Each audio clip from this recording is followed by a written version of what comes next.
Chris Harrington is the managing partner of Strategem, a financial services business based here in Bendigo that's over 90 years old. It's an old business. It's got a whole bunch of really cool people working for it and some great stories to tell about how it approaches financial services in a bit of a different way. And so this is a great episode. You'll really love it. Let's take it away. Chris Harrington, mate, thank you so much for joining me in the studio. No worries. Thank you. This is super cool, right? I have been in a business group with you for a couple of years now. Yeah, very true. And before that, seen you around the traps, kind of understood very small percentage of the Strategem story and your story. So I'm keen to dive in and unpack the whole thing. Okay. Are you ready? Here we go. I'm not quite sure I'm totally ready for the Caleb. Yeah, this is the Caleb inquiry. But anyway, let's go for it. Yeah, the expose on Chris Harrington. Strategem. So let's start there. Tell me, what is Strategem? It's interesting. Strategem is a good old-fashioned accounting firm that went from partner to partner, name to name for 50-odd years. Wow. When it got to the Ashman, Ralph and Associates, which was a combination of Ashman, Iredale, Court and Crockford and Bruce Ralph and guys that worked for him. And it was around about 2000. There was a discussion about how do we become a bit more corporate and stand for something that's not necessarily just your stock standard, person's names, not Harrington, Elliott, Mulholland. So it actually breaks all that up. Yeah. So we got some marketing people involved. Yes. And they come up with Strategem.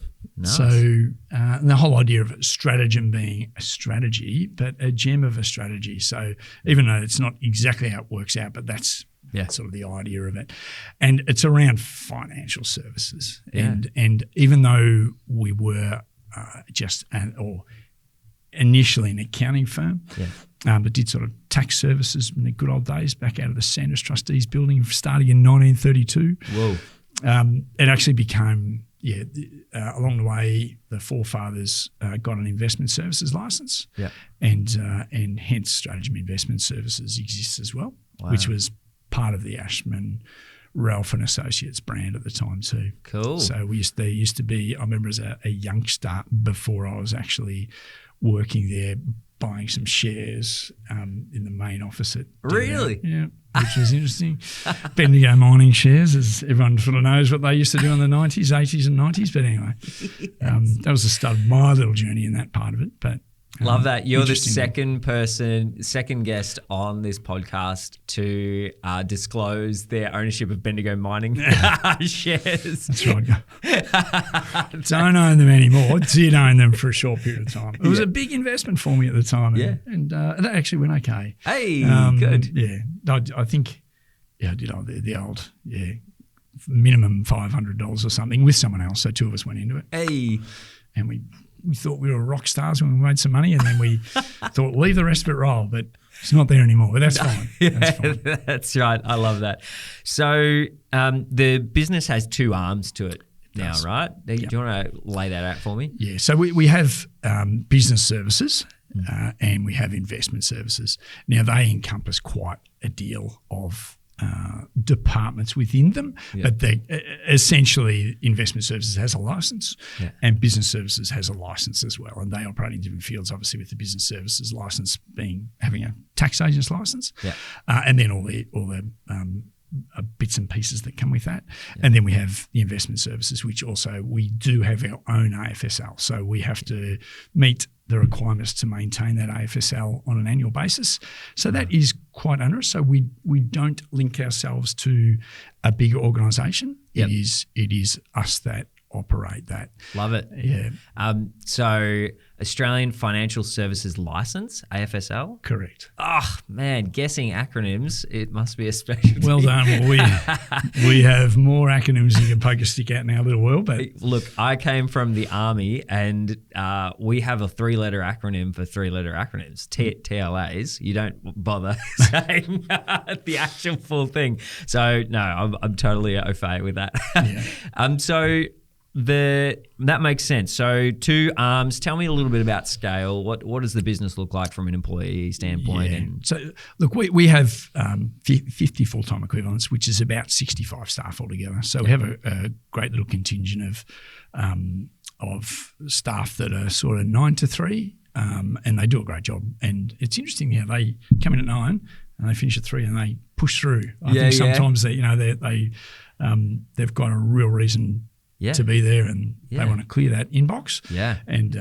and move forward for the next day. 9 till 3, I love that. It's like a reduced week, but I've mentioned on a recent episode, so I won't go too deep into it, but there's a great book, The 4-Day Work Week. Yeah. And so was that an intentional, did you plan to go, well, let's see if we can't make this work for the people better, or what was the motivation behind a 9 till 3? Oh, I think it's mainly about the needs of those staff. And also, I think we had a period there, it was actually really difficult to get staff. And then we'd advertise a part-time role. So a 0.6, a 0.8, whatever it might be, which, that sort of rolls into 9 to 3, maybe 4 days a week. It's a 0.6. Okay? So we're getting close to the numbers.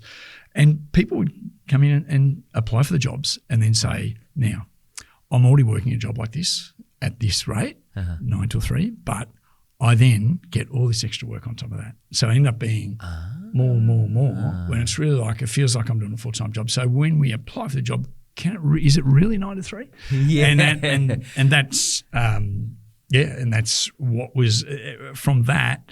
We said, we will stick to that 9 and 3. And the staff that came on in that capacity have been appreciative of it, but also, they know, we get the work done. We don't have this extra pressure to do more. That's so good. When was that implemented? Oh, well, it's never not been there, but I think during and after the COVID time, when everyone looks at what the work week looks like in a totally different way than what I've looked at it in my career. Yes.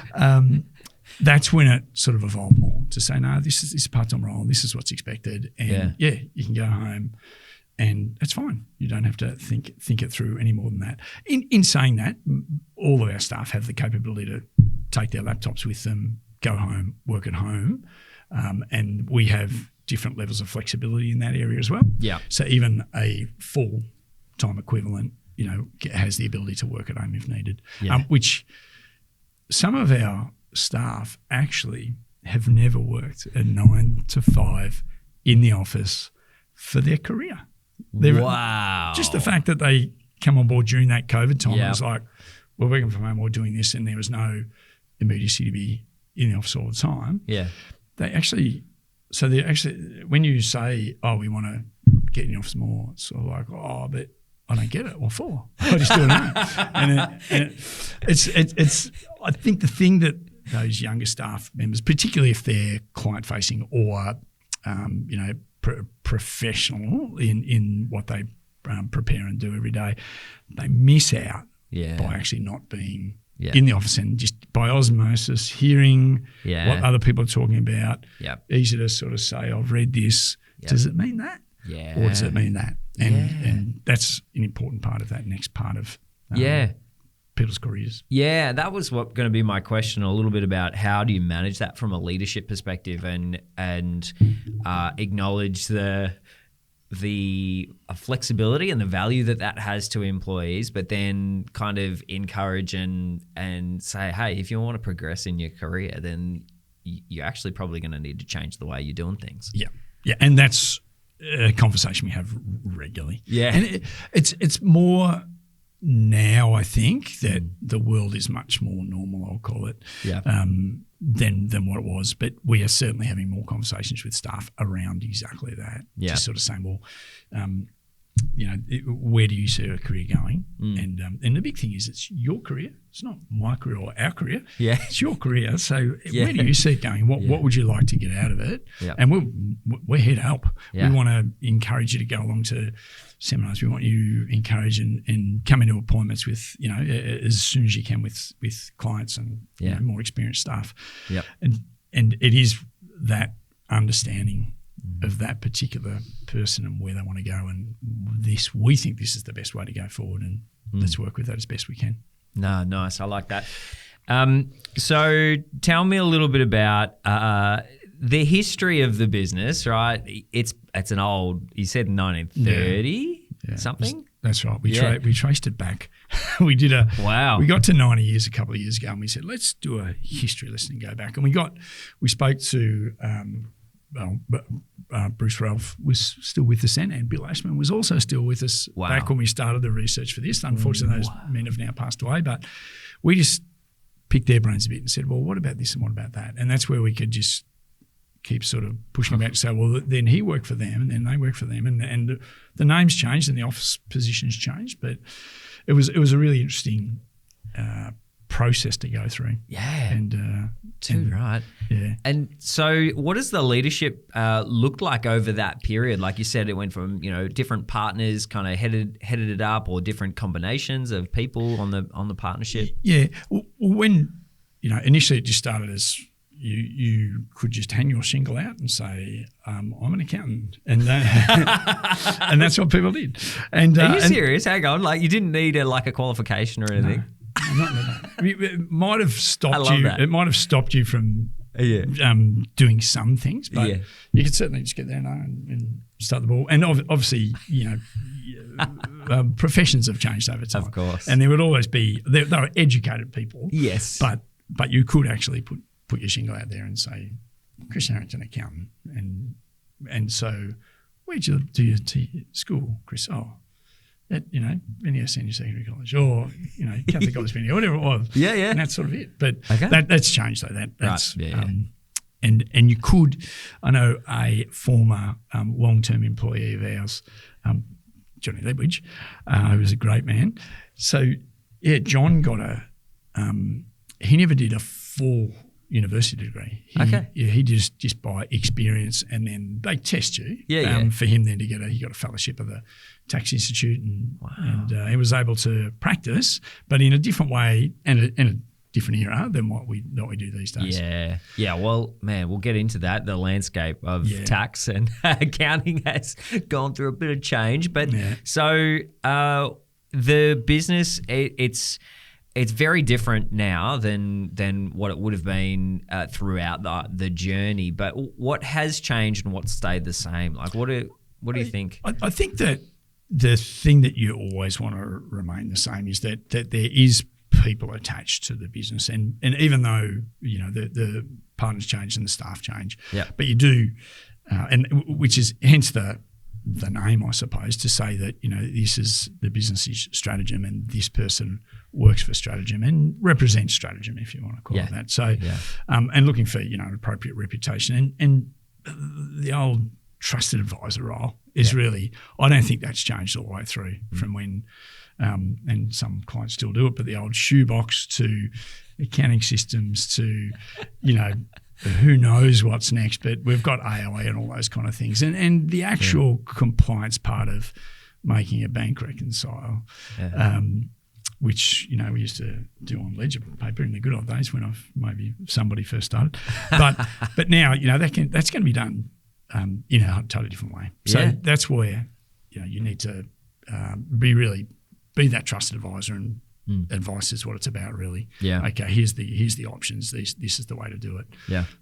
Here's the things to think through before you dive into that, which is a key thing. So for those who don't really have much of an insight into the financial services industry, how is Strategem a little bit different, and what are the other options of whether it be business structures or ways of operating that you kind of see in the market? Yeah. Well, I think the best thing that Strategem did back in the Ashman Ralph days, and even maybe just even slightly before that, when they got the investment services license, which accountants were able to do more easily than what it is these days. I think when they got the license, this is a matter of interest. Yeah. It used to be the Bendigo Stock Exchange, actually.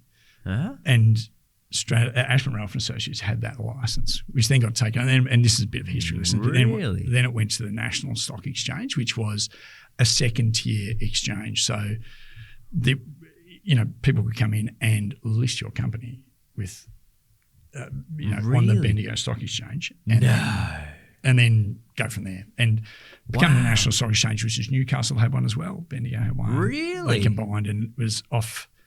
As a second tier. A Bendigo Stock Exchange. Well, was that in the Beehive building? Well, I think that's exactly what it was. Yeah, I think it was. Yeah.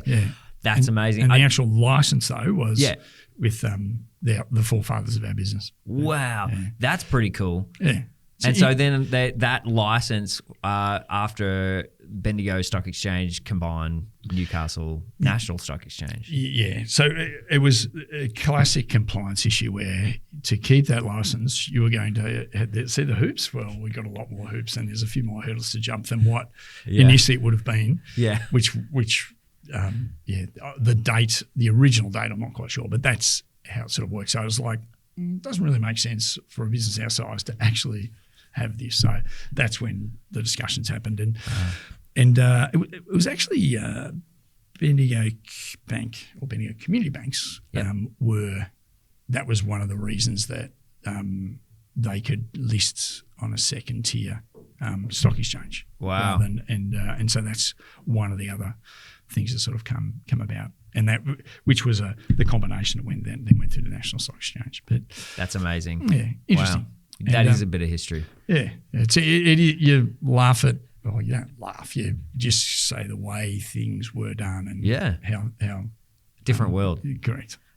So back to the how is Strategem a bit different? So getting that investment services license, I'll call it, the AFSL, meant that there was an intrinsic link between the accounting and financial planning of the business and Michael McCartney, I know, was right in the middle of this.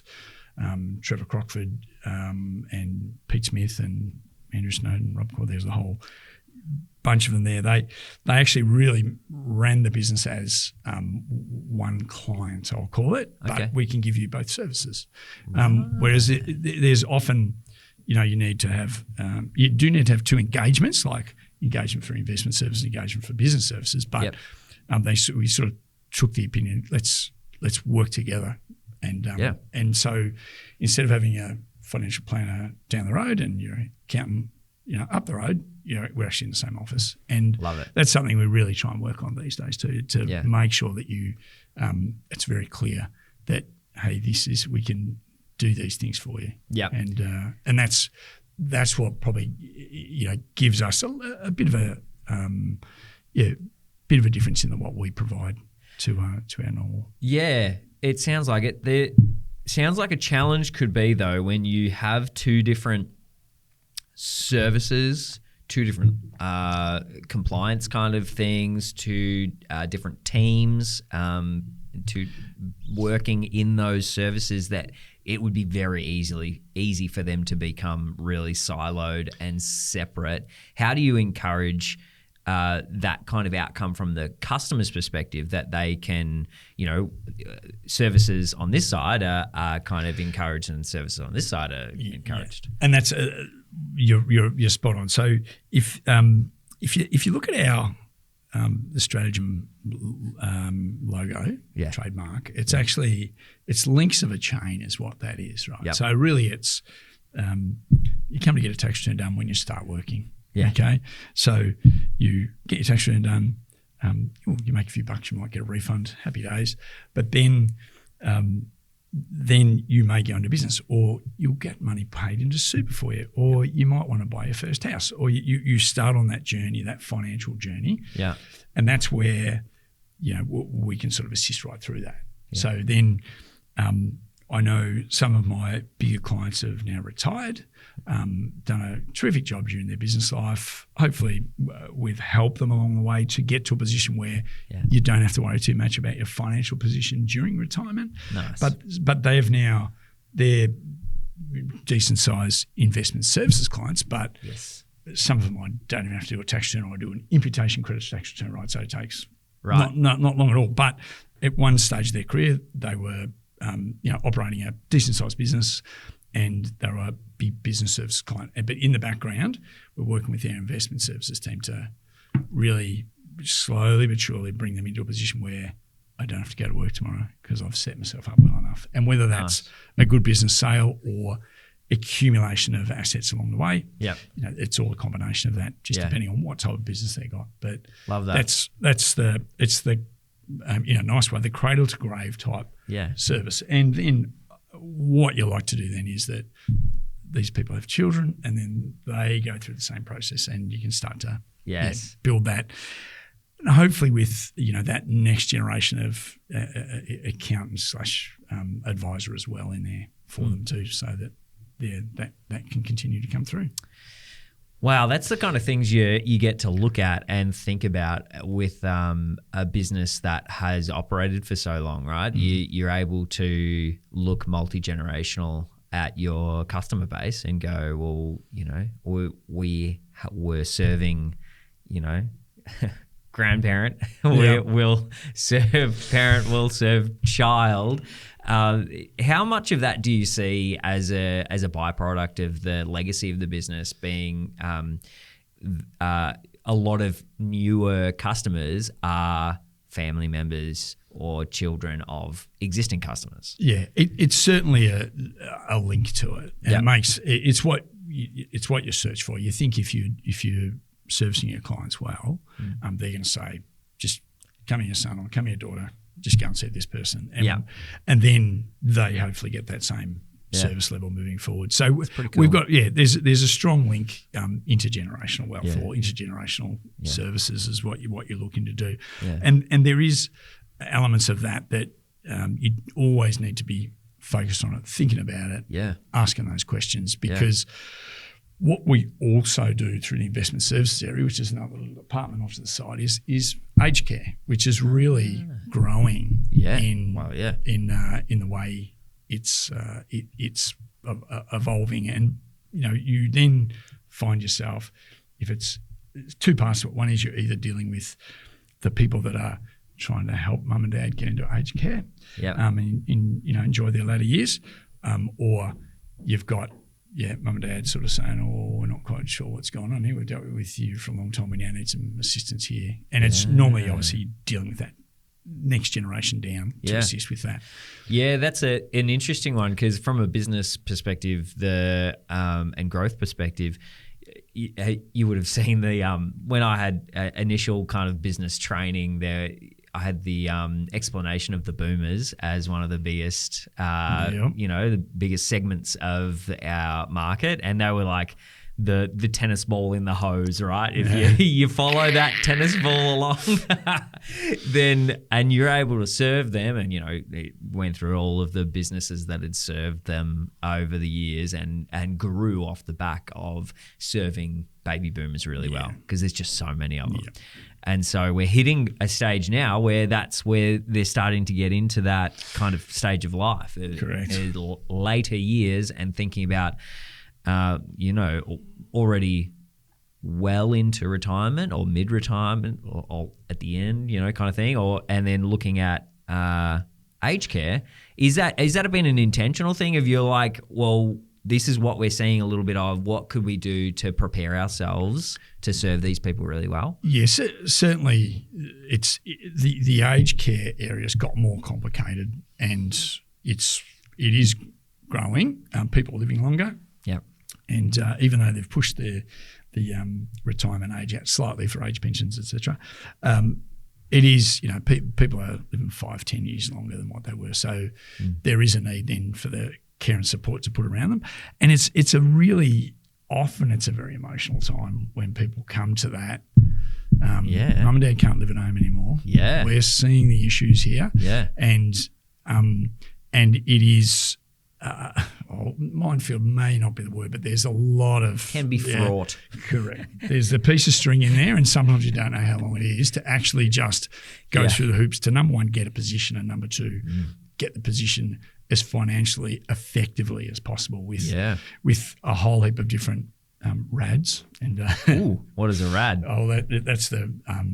I'm gonna fall on my sword here and say it's a deposit to go into residential aged care. Yes. So, and you can choose not to pay it and pay interests, Yep. or you can actually come up with the money to do it. So it depends. Selling mum and dad's home or whatever often is a way of doing that if you don't have the funds elsewhere. Yep. But there's a number of hoops you've got to jump through in that area. And we have a department of guys specially trying to go through that. Yep. And it is an investment services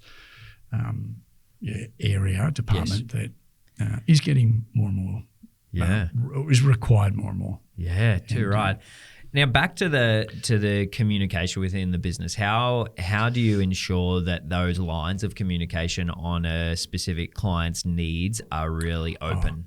So that's where our system, which we're just upgrading a system at the moment, but the system's always been that we have a coding that just puts everyone sort of, Caleb Maxwell, MAXW. Yes. And there'll be a number of codes under you. Yeah. Okay. So the idea is that we our files are open for our staff, obviously. So when you're doing some accounting work or whatever, and you think this has got a crossover here to some investment services, classic is superannuation contributions or levels of superannuation. So you zip over and have a look through that code there and work it out.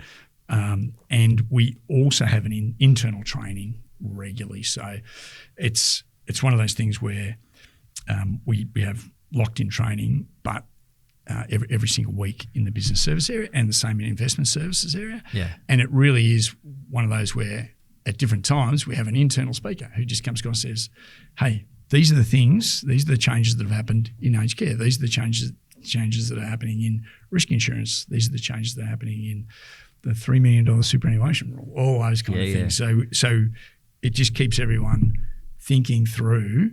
When I sit in front of that client next, I can actually have a question about, I'll call it the other side of the business. Yeah. And so then just make sure that, that's sorted. And the idea is to, depending on obviously the size of the client, we do like to have a joint meeting. So we have investment services, business services, experts in the room as we talk through, an annual discussion with the clients, and that is that's very effective. Even just to hear what the client's got to say in a different area, as well as how our other staff members are communicating with them as well. Yeah. So, but that's it is.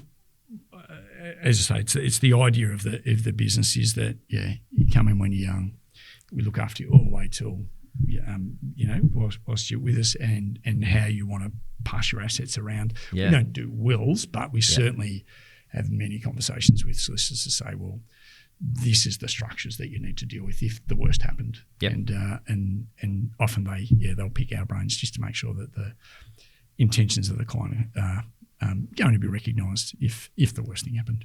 Love it. Yeah. I wanted to touch on and ask you some questions about wins. What makes you proud of Strategem as a business? But I want to ask as well, in that, where does Strategem sit in the market in Bendigo, and how far does your client pool kind of stretch? Do you have offices elsewhere? Yeah, absolutely. So, good question, because these days you can really provide the services from anywhere, and we have an office in Melbourne. That's been a really good venture for us. It took a bit of time to actually the difference between country and city. I know that sounds a little bit unusual, but it definitely they operate differently. They really there is much more sitting across a desk with country people than there is with city people. Yeah, wow. And there has been at different times some of the city people go, we actually don't mind this. What do you like? I remember in the early days, phone call, hey, do you want to come in and talk about your financial statements, your tax returns and all those kind of things before you sign them off? I said, really? Don't you just prepare it all, send it to us, we have a look at it, agree with it, send it, we're actually going to discuss it? And we said, yeah let's this is what service looks like. Well, it was just, we were a little surprised that there was just a difference in the expectation of the client. Yeah, interesting. And some of that would be to do with, it's harder to travel. Correct. To places and all that. But, and in a lot of ways, it would probably feel like a bit more of a luxurious service, like a bit more of a special kind of experience. Where's this going to lead to? This a bit too much. And it was interesting. So we are in Collins Street, 333 Collins. Got a beautiful office there, which we've only been in for 4 years maybe now. Yeah, nice. And it was a little bit fortuitous for us that an office like that came up when our previous office, which was only just down the road, they wouldn't let us. We wanted to expand a little bit and spend some money, and they wouldn't give us a longer term lease. And so let's have a look around. And we stumbled upon something when the world was, oh my God, is anyone ever going to need an office ever again? So it was like perfect timing. 333 Collins, here we come. And it's a beautiful building. Yeah. And it's been around for quite a long time, but it's got a lot of heritage feel to it. Great. Big, open, expansive. Yeah. Even though our offices, which are nice too, and we've got a great outlook from where our offices are. But no, the Melbourne venture took some time, but it's been a great thing. Yeah. And George, who's our partner down there, looks after it well. And us, Bendigo folk, we get down there quite a bit actually. Yeah, good. Yeah, and we talking about breadth of clients. We do literally have clients all over Australia. Yeah, wow. All different areas, and there's mainly been a link to Bendigo at some point. Yep.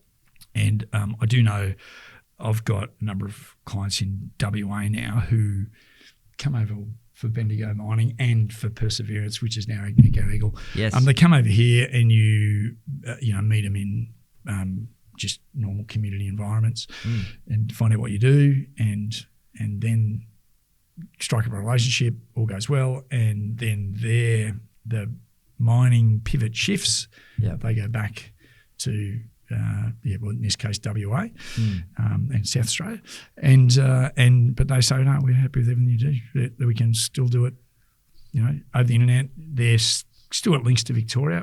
What actually happens, I think, in that mining world, and Bendigo's a really good example of it, is that a family, if they're fly out, or if they're in living in the smaller places in outback WA, when they come to a place like Bendigo, they go, oh, it's actually not a bad sized city. This isn't too bad. We've got options for education. Yeah. Oh my God, it's only 1.5 hours and you're in Melbourne. And so I think the next generation it meant, I think, that there was more fly in flat from Bendigo because I said, well, my family's a bit settled here now. And we obviously had the two mines going there for a while, which was great. Yep. We still got the one very, very good mine out at Fosterville. Yeah.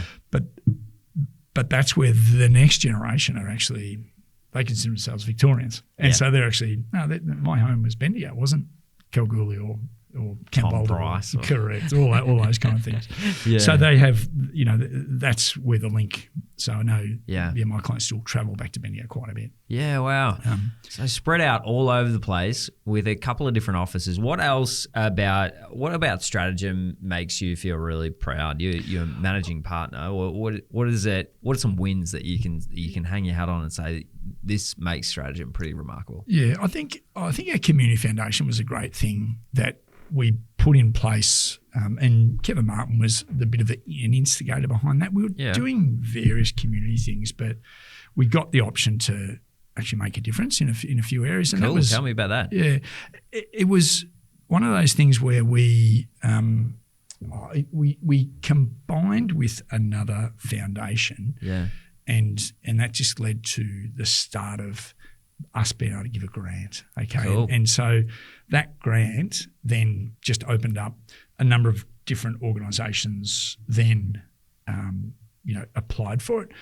We can only give out one, but you might have 6 or 8 really good ones that came in there. So then we could sit back and go, well, let's see what we can do for them. Yeah. And I remember one, all we did was we provided a split system to a community organisation, and they just knocked us over with love and affection. I was like, it didn't feel that big to us, but they said, you don't believe what that's going to do for us in the depths of winter and the height of summer. Like that one thing. Yeah, wow. And they still come back to us with, thanks so much for that. And like I say, it's one of those things where you start the ball rolling, and there is needs out there, and we try and do it to actually make a difference. Just for there was a group of ladies that were just giving support in a hospice at Bendigo Healthcare Group, right? Yeah.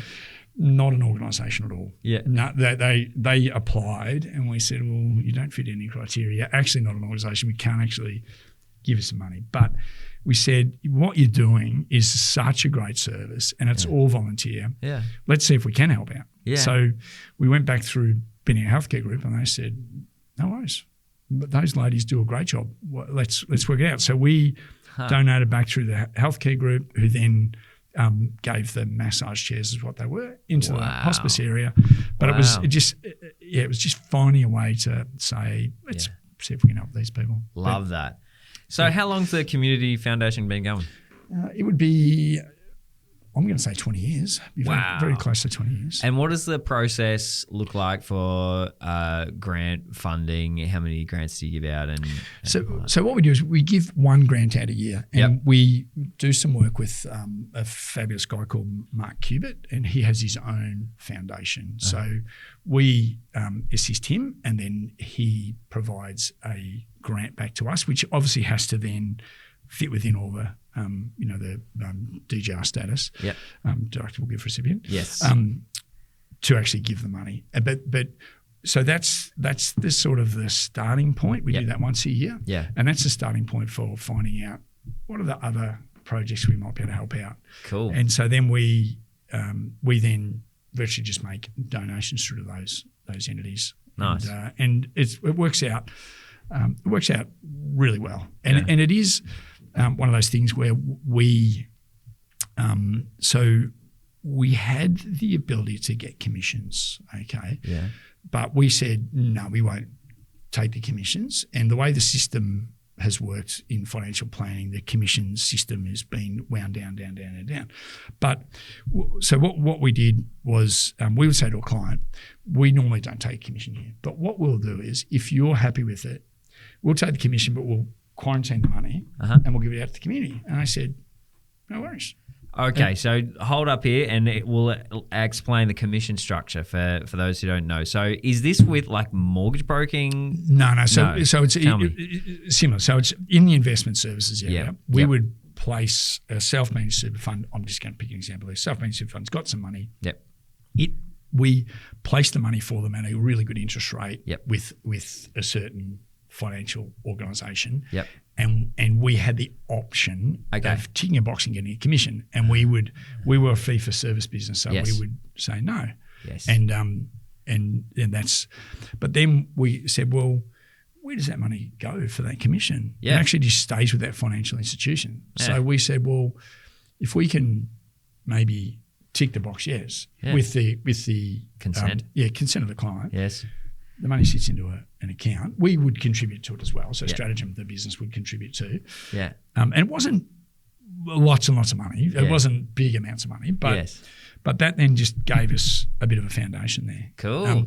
Now, that commission system has stopped. Right. We can't do that anymore. Okay. But that is what sort of led us to get a little bit of money in the background that just allowed us to create the foundation. Got it.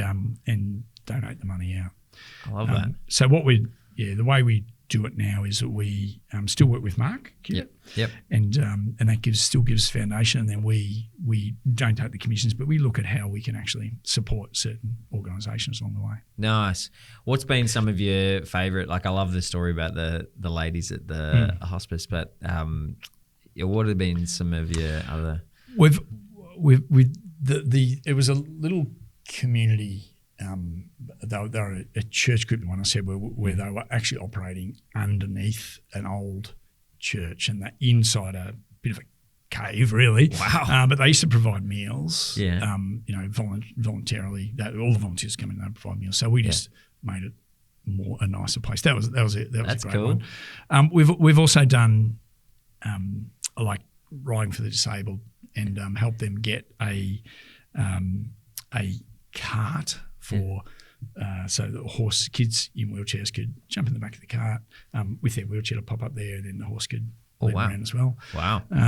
There's been over the time lots of different organisations we've given. We did one recently, and I'm hoping I get the name of this right.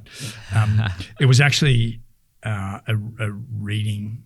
It was called Reading Out of Poverty. Okay. I'm missing one word in there. Yeah. But the idea was to actually produce reading materials for young children that actually don't get the support at home.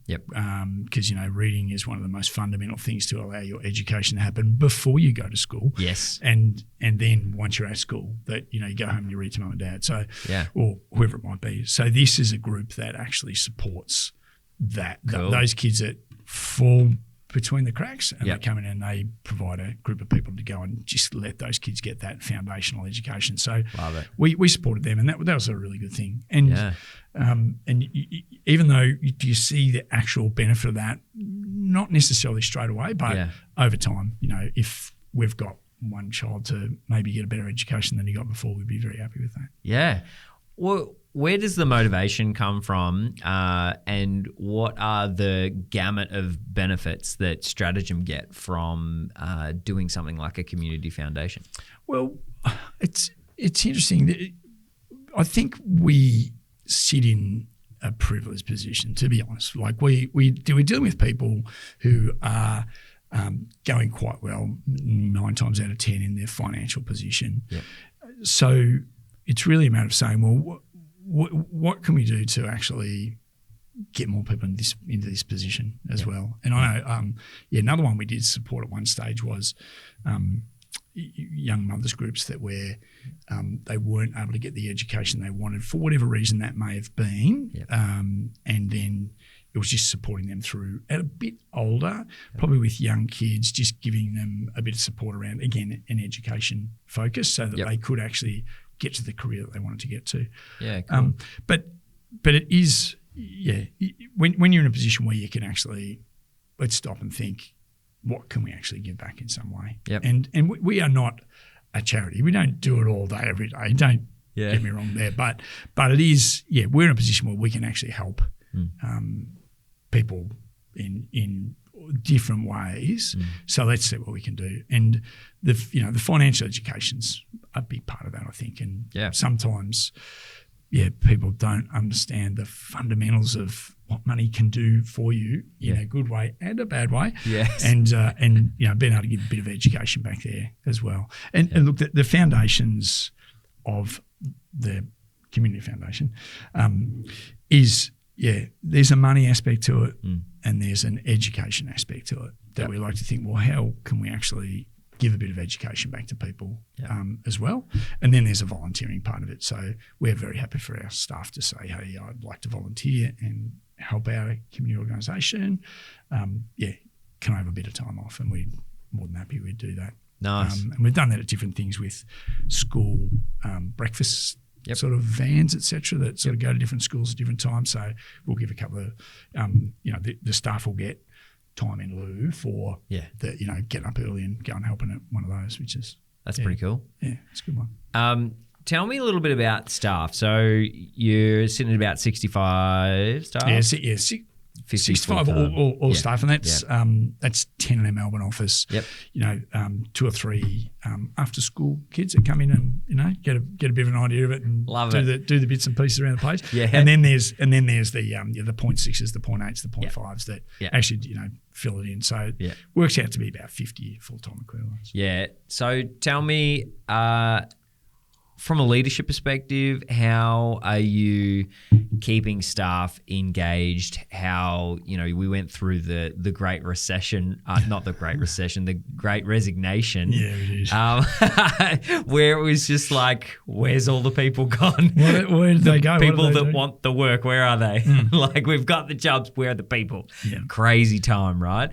How's Strategem approached like the whole employee pathway, how to keep employees engaged, motivated, and effective? Yeah, good question. And we have a good staff. Like I just know that the people I deal with every day, it's always good, and everyone's smiling, and it's a good work environment. And we have the position we try and give as much flexibility as possible. Yeah. And there's a need for that. Yeah. But there's also a want for that too, I think. Yeah. So there's no problem in, I think, helping out where possible to assist the staff in a flexible arrangement. Yeah. We really strive for Caleb, if you're an employee, what do you what's going to make you a little bit better? Just every day, just a little bit better. What is it that we can give you or help you with? Yeah. And hopefully that mindset sort of clicks to go. And some people come to work, get the job done, and there's other things going on that don't let me necessarily, make a great big career of it. But it's even just what can make it a bit better. Is it that you instead of having a phone that you pick up, you have a phone, earphones, or whatever it might be, just all the little things to just make your job a bit easier. Yeah. What is it that you think can help? We're always trying to look at that, encourage that, and as I said before, it's your career and it's your job. What do you want to do with it? How can it be a bit better for you? I love that what you're saying there, because there's an analogy I've heard before about helping employees achieve their dreams, but if you can align their dreams with to achieve them from and with the support of and within the company, then they're that's like pathway to most motivated staff member. If they're able to go, well, my workplace not only knows about them but cares about them and wants, if there's alignment and if I can achieve my dreams as an employee, then I'm going to be incredibly motivated and I'm going to put my all into this. And that's you're always trying to do that. There's that, just that element of what's going to make you just enjoy it a bit more. Yeah. And I think importantly, we need performance. There's no doubt about that. Okay. And it's a matter of actually just getting the right balance between performance and actually sustainable performance. Yes. And just enjoyment aspect too. Yeah. So that there is, I like doing this. I like getting up to come to work. And attitude's a huge thing. Yeah. And I think if you can get staff with attitude that it's all right, we'll find a way through it. Yeah. And look, we have a pressure period, April, May, June, because there's so many things got to get done before 30th of June, and you're trying to give advice and you're trying to work with things, and you got deadlines for this and deadlines for that. Yeah. And our whole business runs on deadlines really, but that particular time, and it's really important that from a the leadership perspective, because there's a bit more pressure going on. Yeah.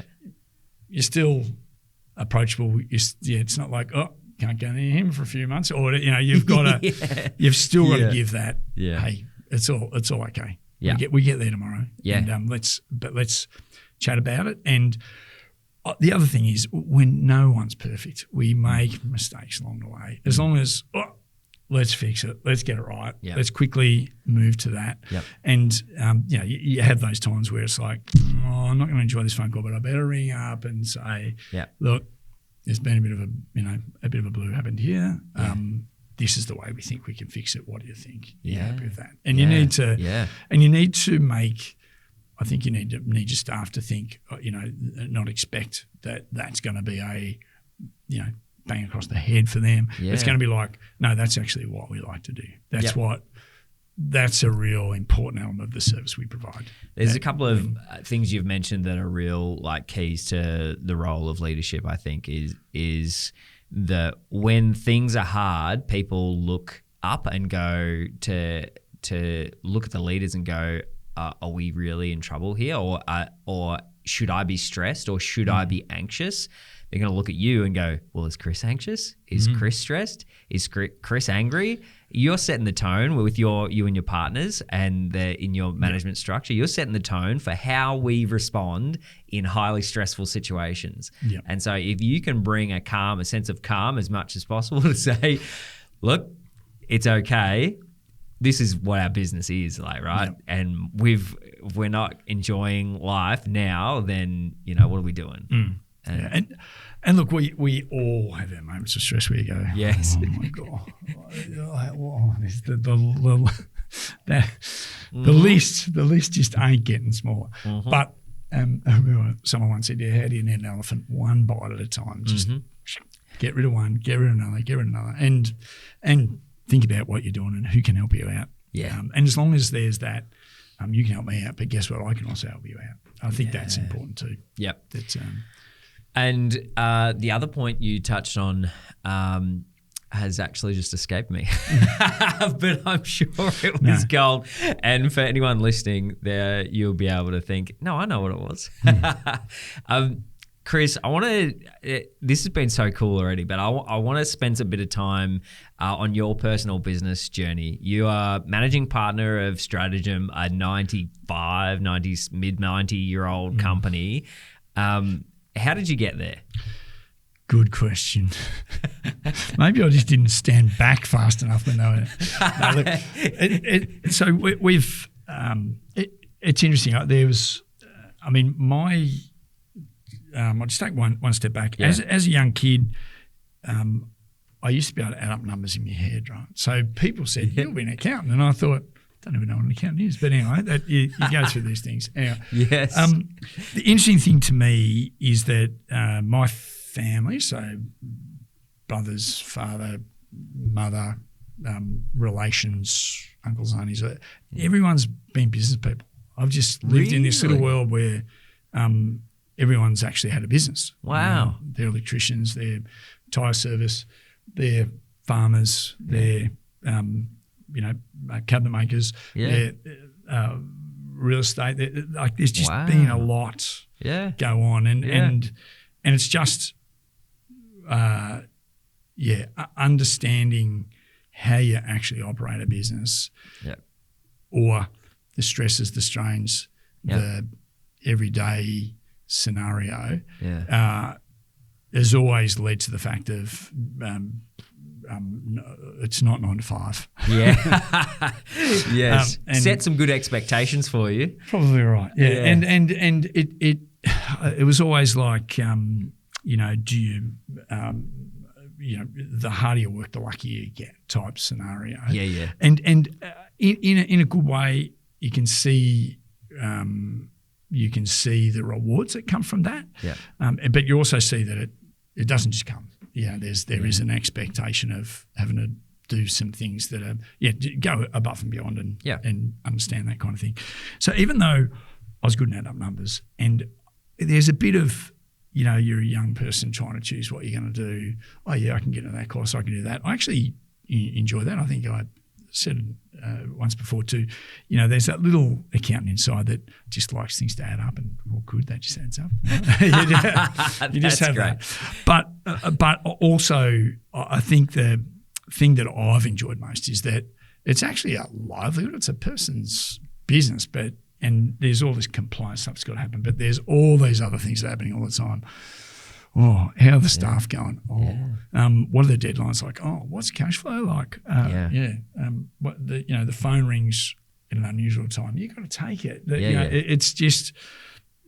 Someone once said to me that a business is like a baby that never grows up. Yeah. So it's just needing you all the time. Always needs attention. Something new comes along. You got to. That's a good one. Look at it, but.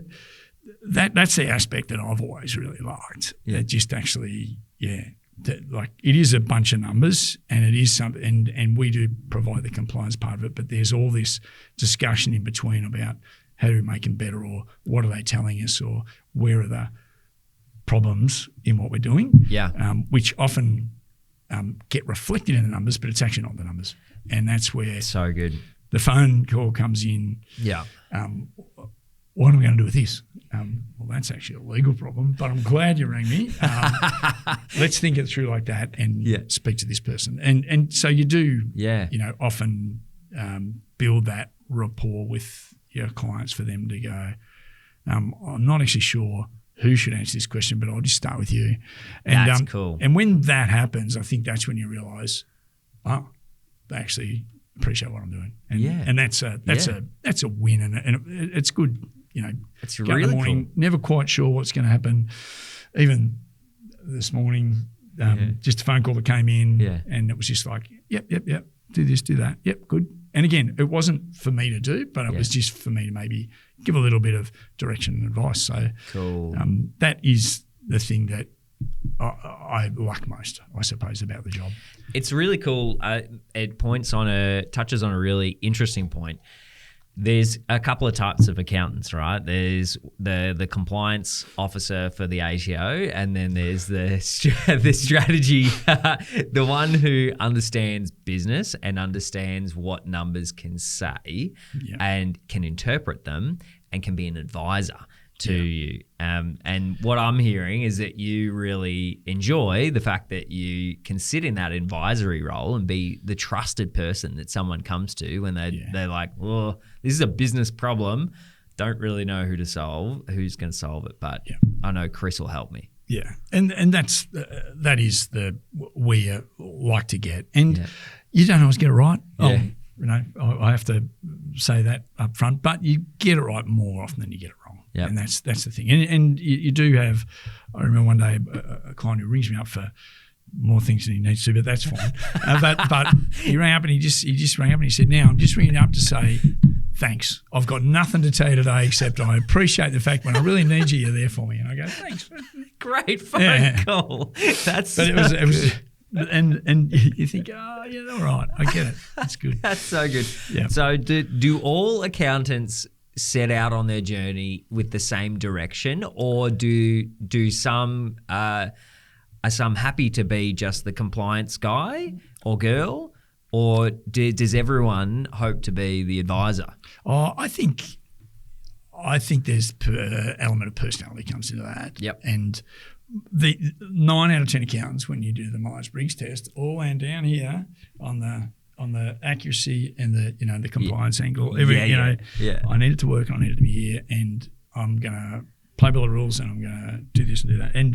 And that is that's the person that gets led to the industry. Yes. And that's not a bad thing. It's just then a matter of, are they going to go outside that? Yep. Is where the advisor part comes into it. Yeah. And look, there's lots of different types of accountants, as you know, and that's where, as I say to the young guys, I say, now we're public accountants. You know what that means? Public. That means that people come and ask you questions and you got to respond to them. So it's not like you don't just put it all into the numbers and then hand it over. You actually got to talk through it. So good. You need to have that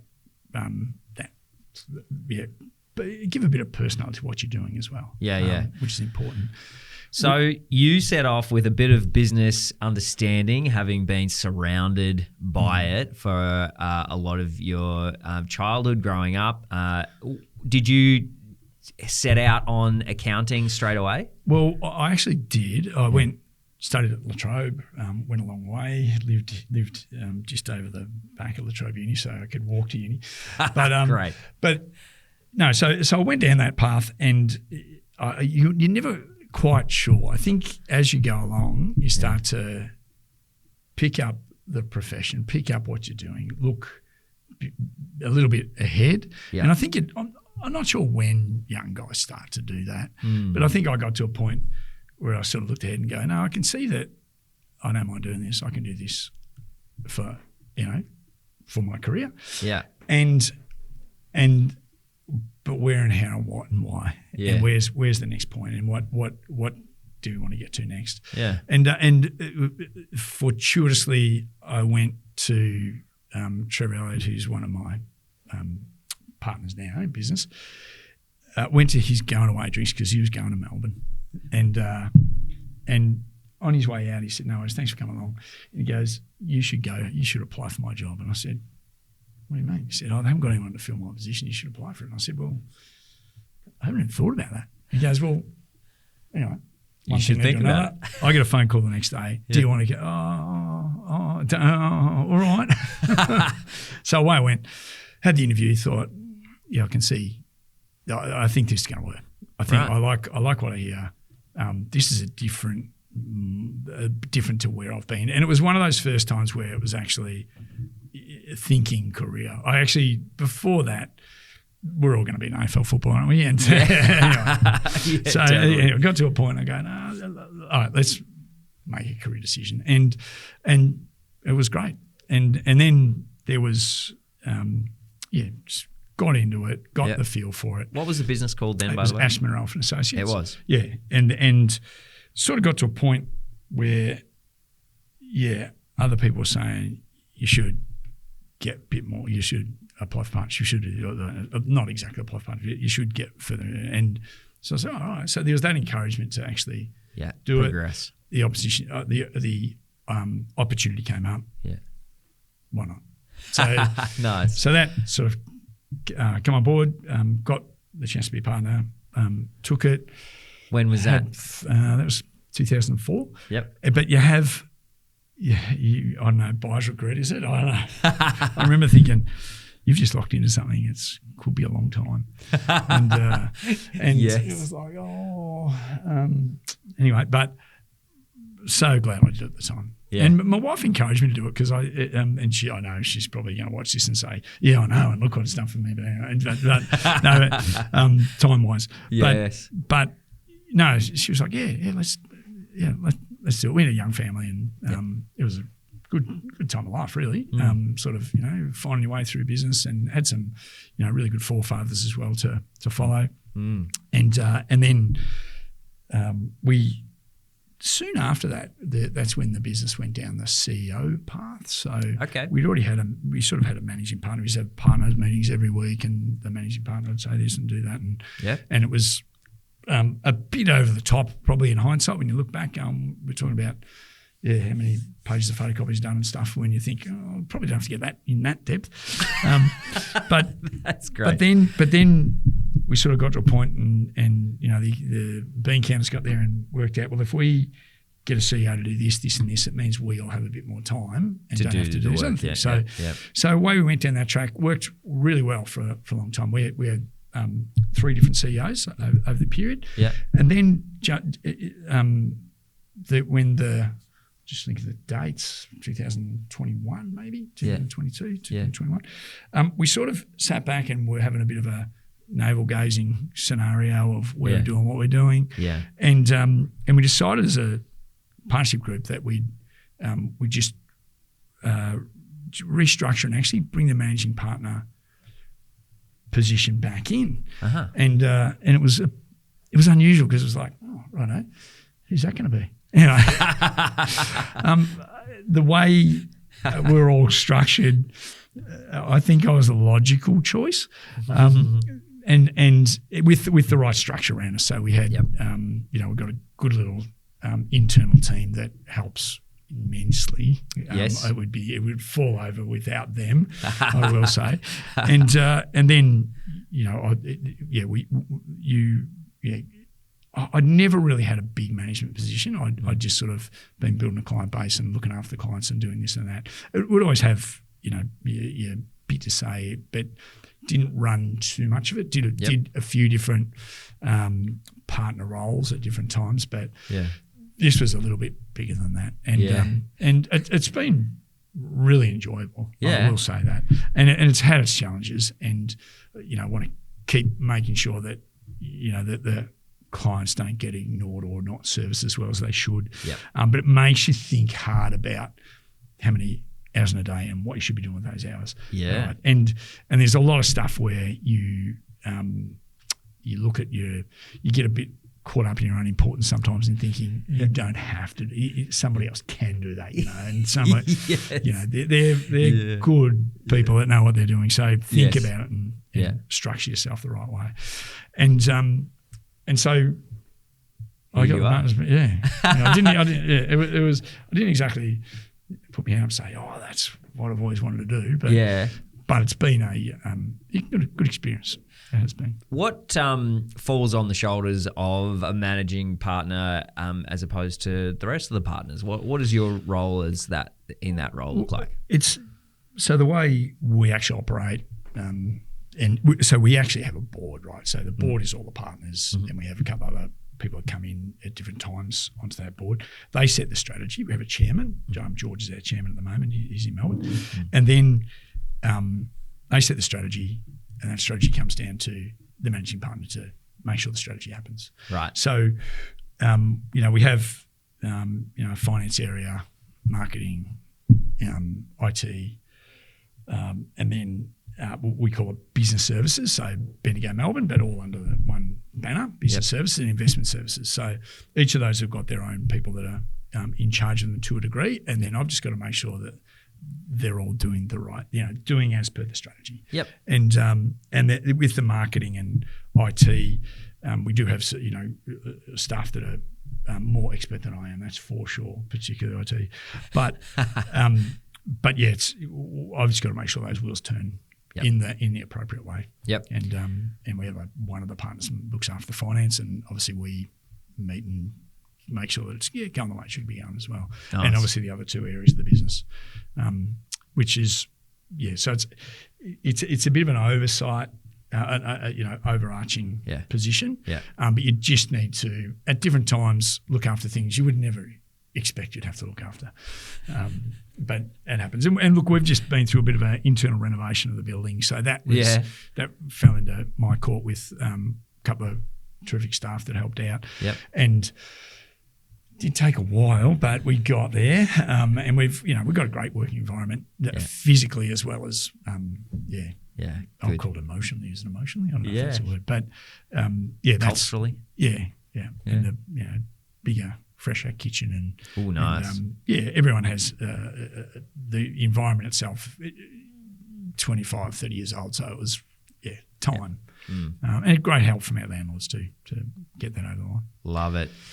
Right, so we're coming up on almost about time, but I want to know, where is Strategem heading in the future? The future is very different than the past when it comes to the tax and accounting landscape. Yep. Xero's come in with just taking a whole lot of things, as well as the other providers similar to that, taking a whole lot of heavy lifting, number crunching, and being able to do that within the platform. How do you see what does the future look like in terms of that strategy side? So, we go back and look at what do we do every day. Yeah, we do compliance work, or we ensure the compliance work is done. Yep. And so there's a whole, I'm just talking business services here for a moment. There's a whole gamut of things that need to be done by this date, by that date, by this date. So you've got to make sure that you're on top of all that. Yeah. And then you've got to strip it back and say, what's the most efficient way for that to get done? Yeah. And that's where Xero, which is a good example of a new player. I'll call it new as in they've been around for a while now, but they came in as an online accounting package versus desktop accounting packages, and the others have been pushing their way into that space. Yeah. And there's arguments to say who's done it best and where it should sit. Yeah.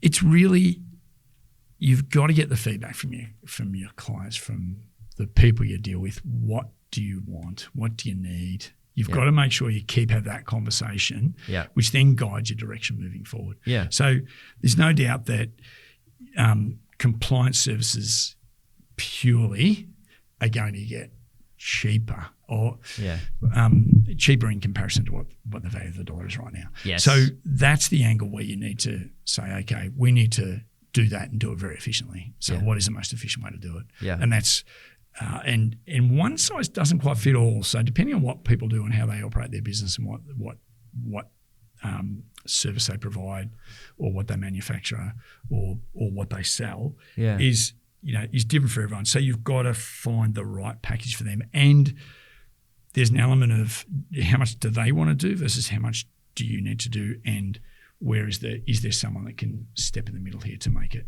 work well for you? Yeah. And that is, that's, we're looking at our services all the time in that area. And we have some good links to, bookkeepers around town too that we can, well, not just around town, but around everywhere, they can actually, help service the clients really well and give us a file that lets us give advice, not compliance service, if that makes sense. Yeah. So you're really looking at the value of what you can provide and saying, well, how do we leverage the things that only we can do? Yeah. Yeah. That's right. And then there's the, as you say, the advice side too. It is a changing landscape, and we don't know it all, but it's about investigation, I think, a lot of times, and actually sometimes challenging your staff member, your client, and your client challenging you back, which is good. Yeah. That's a good relationship, I think, when they say, well, how can I do this? What do you think about that? How do I make life easier for me? And what's the most cost-effective way to do it? Yeah. And so they're the conversation. I know we myself and Emmy have been chatting away to a client that's, very entrepreneurial and a real thinker on what's going on. And, we're looking to engage a little differently into the future just to make sure that, there's that quarterly structured, meeting, I'll call it. Yes. That then spits out things to get done, right? Yeah. And who does them? That's a different thing. But they're just making sure that they're operating their business as best they can, and they can chase that new opportunity there, making sure that the mothership's still going along the way it should go. Love it. And very cool. It's good. And there's that business client is really where we try and focus most of our attention, to sit there, talk through it, work out what's really needed, and then, as sort of said earlier, sometimes it's not actually us, but here's the person that can help out, or do you know someone that can do this, and find your way through there, and then the other side to that then is investment services. So what's been an exciting thing in the investment services world for us in the last couple of years, it's taken a bit of time, we're just getting it rolling now, is that we have partnered with a firm out of Sydney called Evidentia. And essentially what they've allowed us to do is remodel the way we provide our investment services advice, and also products. There's a level of products in there. Okay. So what that allows is that it's quicker, speedier, and just more efficient advice. So I'll use the reference stock picker, right? So stock pickers is not what we are. Which stock should we go for? Blue chip all the way, right? You can do that. Anyone can do that. But this is more getting a strong support from, and these days investing is worldwide. It's not just Australia. It's not just 35 Monday Street. It's not. You are looking everywhere, and we have all those tools and all that information not too far away. It's just a matter of putting it all in the right place. So we partner with them to actually give our investment services clients just the options to look at different investment strategies, but also, really, it's sort of de-risking. So it's like if there's a drought in Australia, well, you don't want to have all your money in Australia, do you? If the property price drops, so it just gives a full gamut of intelligent long-term investing that allows you to, as our sort of as we're aiming, that I always say, if I can get to a position, Caleb, where when you're lying in bed your investments are ticking along and making money, then I think you've made where you need to be. Yeah, so that you don't that sounds good. have to get up in the morning and work 40, 50, 60 hours a week to actually live the way you want to live. Now, you can choose to do that, no problem, but you don't necessarily have to do that by just good investments earlier in your career that you actually build to a point where, okay, I've actually got a nice, secure financial future here. Yep. I can actually look and do things that I want to do. Love it. Which is one of the things when you first start getting involved and engaging with a client. It's really, what are you actually really looking for? We can hopefully help you for that. And some people, it's I want to have a 1965 Porsche rebuilt in my garage. All right, how do we do that? If we do this, and this, you'll be able to have the time to do it and the money to do it. And love it. All those kind of things. But Chris, where's the thing to sign on to you being my advisor? This is great. No, I love it.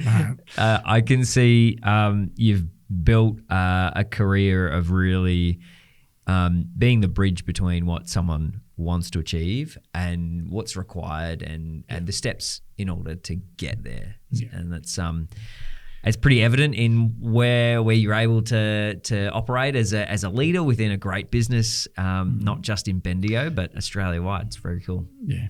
It's interesting.